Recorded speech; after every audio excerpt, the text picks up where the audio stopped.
श्रीनगर का Nowgam police station. तारीख है 14 नवंबर 2025। शुक्रवार की देर रात थी और घड़ी में करीबन 11:22 हुए थे और फिर अचानक एक जबरदस्त धमाका होता है। आवाज इतनी तेज थी कि मतलब कई किलोमीटर दूर तक गूंजी। आसपास के घरों की खिड़कियां तक कांप गईं। पुलिस स्टेशन की इमारत का एक बड़ा हिस्सा वो मलबे में तब्दील हो गया और चारों तरफ बस भगदड़ और चीख पुकार। पहली नजर में हर किसी के दिमाग में एक ही बात आई कि ये एक बड़ा आतंकी हमला है। लेकिन उस रात की असल कहानी वो इससे कहीं ज्यादा पेचीदा और दुखद है। आज हमारे पास इस घटना की जो शुरुआती रिपोर्ट्स हैं और सूत्रों से मिली कुछ अहम जानकारियां हैं। तो हमारा मकसद सिर्फ खबर बताना नहीं है, बल्कि इन जानकारियों की गहराई में जाकर ये समझना है कि उस रात असल में हुआ क्या था, यह हादसा क्यों हुआ और इसके तार वो कहां तक जुड़े हुए हैं। चलिए इस मामले की एक एक परत को खोलते हैं। तो सबसे पहले इस हादसे के पैमाने को समझते हैं। शुरुआती रिपोर्ट्स के मुताबिक इस धमाके में 7 से 10 लोगों की जान चली गई और 25 से 30 लोग घायल हुए हैं। लेकिन जो बात इस हादसे को और भी ज्यादा दुखद बनाती है वो ये है कि मरने वालों में ज्यादातर पुलिसकर्मी और फोरेंसिक टीम के अधिकारी ही शामिल थे। एक्सपर्ट्स का होना कोई बड़ी बात तो नहीं है, बिल्कुल, लेकिन उन्हीं का हताहत होना ये इस तरफ साफ साफ इशारा करता है कि वो धमाके के बिल्कुल केंद्र में थे, यानी ग्राउंड जीरो पर मौजूद थे। ओके। ये हमें एक सीधी दिशा दिखाता है कि धमाके का स्रोत कोई बाहर से फेंका गया ग्रेनेड या रॉकेट नहीं था, बल्कि कुछ ऐसा था जो स्टेशन के अंदर ही मौजूद था। और यहीं पर मुझे लगता है ये मामला एक ऐसा मोड़ लेता है जिसकी किसी ने कल्पना भी नहीं की होगी। ये कोई आतंकी हमला नहीं था जैसा सब सोच रहे थे। नहीं, बिल्कुल नहीं। ये एक आकस्मिक एक एक्सीडेंटल विस्फोट था। शुरुआती जांच तो यही बता रही है कि धमाका पुलिस स्टेशन के अंदर ही रखी किसी चीज से हुआ। और वो किसी चीज का विवरण ही इस पूरी घटना का सबसे चौंकाने वाला पहलू है। एक मिनट, मतलब पुलिस स्टेशन के अंदर ऐसा क्या रखा था जिससे इतना बड़ा धमाका हो सकता है? ये सुनने में अविश्वसनीय लगता है। यही तो इस मामले की जड़ है। देखिए, सूत्रों के मुताबिक उस पुलिस स्टेशन परिसर के अंदर लगभग 360 किलोग्राम अमोनियम नाइट्रेट रखा हुआ था। ये वही विस्फोटक था जिससे धमाका हुआ। 360 किलो एक चालू पुलिस स्टेशन के अंदर? ये तो हाँ, 360 किलोग्राम। ये एक बहुत बड़ी मात्रा है, बहुत ज्यादा है। आमतौर पे ऐसी जब्त की गई चीजें कहाँ रखी जाती हैं? सिर्फ अंदाजे के लिए बताता हूं, ये एक छोटी गाड़ी के वजन का लगभग 1/3 है। लेकिन इसके असल ताकत को समझने के लिए हमें 2020 का बेरूत धमाका याद करना चाहिए। वहां भी यही केमिकल था, बस मात्रा इससे कई ज्यादा थी। अमोनियम नाइट्रेट आप समझिए एक 2-धारी तलवार की तरह है। मतलब एक तरफ ये खेती के लिए एक आम खाद है, लेकिन जब इसे गलत तरीके से स्टोर किया जाता है या इसमें कोई डेटोनेटर जुड़ जाता है तो ये एक सैन्य ग्रेड विस्फोटक बन जाता है। और जिस परिस्थिति में यह धमाका हुआ, जब फोरेंसिक टीम इसके नमूने ले रही थी, ये इस घटना को एक भयानक लापरवाही और एक बड़ी त्रासदी के रूप में पेश करता है। तो अब सबसे बड़ा सवाल ये उठता है कि इतना खतरनाक विस्फोटक उस पुलिस स्टेशन में आखिर कर क्या रहा था? इसका कनेक्शन और भी ज्यादा गंभीर है। ये अमोनियम नाइट्रेट दिल्ली के लाल किला ब्लास्ट मामले के जांच का सिलसिले में जब्त किया गया था। ओहो। इसे फरीदाबाद की एक लोकेशन से बरामद किया गया था और फिर जांच और फोरेंसिक विश्लेषण के लिए श्रीनगर लाया गया था। यानी ये कोई मामूली जब्ती नहीं थी, बल्कि एक हाई प्रोफाइल आतंकी मामले से जुड़ा सबूत था। बिल्कुल, ये कनेक्शन इस पूरी घटना को एक नया ही आयाम देता है। इसका मतलब है कि ये विस्फोटक जैश-ए मोहम्मद के एक व्हाइट कॉलर टेरर मॉड्यूल से जुड़ा था। व्हाइट कॉलर मॉड्यूल, इसका क्या मतलब है? व्हाइट कॉलर मॉड्यूल शब्द का इस्तेमाल ये बताता है कि जांच किसी आम आतंकी गुट से नहीं, बल्कि एक ऐसे नेटवर्क से जुड़ी थी जो शायद पढ़े लिखे, समाज में अच्छी तरह घुले मिले लोगों का इस्तेमाल करता है और पर्दे के पीछे से काम करता है। अच्छा।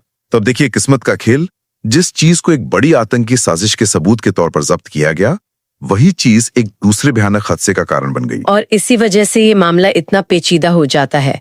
एक तरफ आप आतंकवाद से लड़ रहे हैं और दूसरी तरफ लड़ाई के सबूत ही आपके खिलाफ एक हथियार बन जाते हैं। हाँ, अब जाहिर है इस घटना के बाद एक बड़ी जांच शुरू हो गई होगी। तो पुलिस अब इस मामले को किन नजरियों से देख रही है? जैसा कि सूत्रों से पता चल रहा है, जांच 2 मुख्य दिशाओं में आगे बढ़ रही है और दोनों ही अपने आप में बहुत गंभीर हैं। तो पहली उंगली तो लापरवाही पर ही उठेगी। पर क्या ये सिर्फ किसी एक अफसर की गलती हो सकती है या हम पूरे सिस्टम की नाकामी की तरफ देख रहे हैं? ये बहुत जरूरी सवाल है। अक्सर ऐसे मामलों में हम किसी एक व्यक्ति को बलि का बकरा बना देते हैं, लेकिन पहली जांच आपराधिक लापरवाही के एंगल से ही हो रही है। क्या विस्फोटक को रखने और संभालने में कोई चूक हुई? क्या सुरक्षा के मानकों का उनका पालन नहीं किया गया? और ये प्रोटोकॉल होते क्या हैं? मतलब कितने सख्त होते हैं? बहुत सख्त। ये सिर्फ कागज पर नहीं होते। इनमें विस्फोटक को एक नियंत्रित तापमान वाले हवादार कमरे में रखना, हाँ। उसे किसी भी तरह के ईंधन या बिजली के स्रोत से दूर रखना और हर कुछ हफ्तों में उसकी स्थिरता मतलब स्टेबिलिटी की जांच करना शामिल है। यहाँ सवाल ये उठता है कि क्या नौगाम पुलिस स्टेशन में ऐसी कोई सुविधा थी भी या नहीं? सही बात है। अक्सर जब्त किए गए माल को बस मालखाना में ठूस दिया जाता है, जो इन चीजों के लिए बिल्कुल नहीं बना होता। इसका मतलब ये किसी एक व्यक्ति की गलती से कहीं ज्यादा बड़ी बात हो सकती है। ये एक संस्थागत विफलता की तरफ इशारा कर रहा है। सही पकड़ा। अगर जांच में ये बात सामने आती है कि स्टेशन में इसे सुरक्षित रखने की जगह ही नहीं थी या स्टाफ को इसे संभालने की कोई ट्रेनिंग ही नहीं दी गई थी, तो ये एक सिस्टमिक फेलियर है, व्यक्तिगत नहीं। ये सवाल खड़ा करता है कि क्या हमारे सुरक्षा बलों के पास ऐसे जब्त किए गए खतरनाक सामान को सुरक्षित रखने के लिए पर्याप्त बुनियादी ढांचा और ट्रेनिंग है भी या नहीं? ये एक ऐसा सवाल है जिसका जवाब कई और जाने बचा सकता है। बिल्कुल। लेकिन सूत्रों से एक और एंगल का भी पता चल रहा है जो लापरवाही से कहीं ज्यादा भयावह है, और वो है आईईडी साजिश। हाँ, और ये दूसरा एंगल इस मामले को आप कह सकती हैं कि सीधा साधा हादसा मानने से रोकता है। आईडी यानी इम्प्रोवाइज्ड एक्सप्लोसिव डिवाइस, मतलब एक देसी बम। तो जांच इस थ्योरी पर भी हो रही है कि क्या ये धमाका महज एक हादसा था या किसी ने जानबूझकर इसे अंजाम दिया और उसे एक हादसे का रूप देने की कोशिश की। अगर ऐसा है तो ये तो बहुत ही ज्यादा चौंकाने वाली बात है। इसका मतलब है कि किसी ने पुलिस स्टेशन के अंदर रखे अमोनियम नाइट्रेट को ही एक बम में तब्दील कर दिया। लेकिन इसका मकसद क्या हो सकता है? इसके पीछे कई मकसद हो सकते हैं और हर मकसद एक अलग साजिश की तरफ इशारा करता है। पहला और सबसे सीधा मकसद सबूत मिटाना। सबूत मिटाना? हाँ, सोचिए, ये विस्फोटक लाल किला ब्लास्ट मामले का एक अहम सबूत था। हो सकता है कि उस व्हाइट कॉलर मॉड्यूल से जुड़ा कोई व्यक्ति अपने पीछे के सारे निशान मिटाना चाहता हो, और इससे बेहतर मौका क्या होता है? और दूसरा मकसद? दूसरा मकसद और भी ज्यादा खतरनाक है। हो सकता है कि निशाना ये विस्फोटक नहीं, बल्कि वो लोग थे जो इसकी जांच कर रहे थे, यानी पुलिस और फोरेंसिक टीम। ओहो। शायद वो टीम अपनी जांच में किसी ऐसी सच्चाई के करीब पहुंच गई थी जो आतंकियों के लिए खतरा बन सकती थी, तो उन्हें रास्ते से हटाने के लिए उन्हीं के सबूत को उनके खिलाफ इस्तेमाल कर लिया गया। यह तो एक ही एक सी दो शिकार करने जैसा है, सबूत भी खत्म और जांच करने वाले भी। बिल्कुल। अगर ये साजिश थी तो इसका मतलब है कि दुश्मन पुलिस स्टेशन के अंदर ही मौजूद था या उसकी पहुंच अंदर तक थी।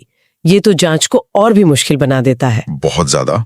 ये किसी भी सुरक्षा एजेंसी के लिए सबसे बुरा सपना होता है।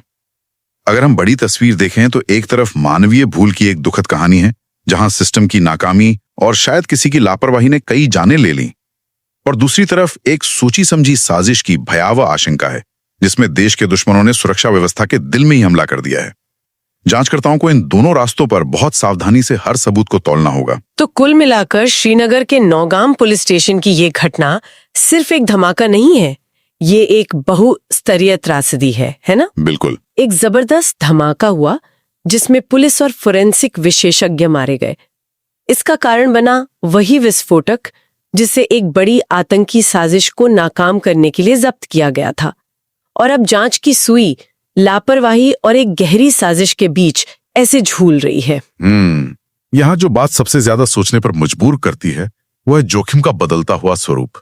यह घटना इस बात का एक जीता जागता उदाहरण है कि आतंकवाद से लड़ने की प्रक्रिया में भी कितने अप्रत्याशित और छुपे हुए खतरे मौजूद होते हैं।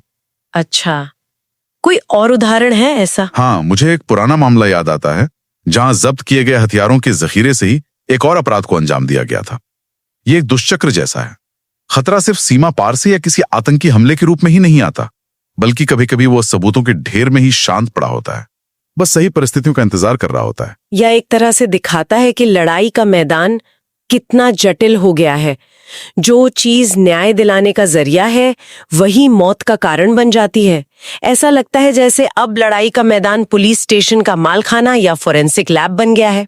हाँ, और ये घटना हम सबके लिए एक बहुत ही अहम और परेशान करने वाला सवाल छोड़ जाती है। क्या? सवाल ये है कि जब आतंकवाद को हराने के लिए इकट्ठा किए गए सबूत खुद ही एक घातक हथियार बन जाए, तो न्याय और सुरक्षा के बीच की उस बारीक रेखा को कैसे संभाला जाए? ये एक ऐसी चुनौती है जिसका जवाब हमारी सुरक्षा एजेंसियों को जल्द से जल्द ढूंढना होगा।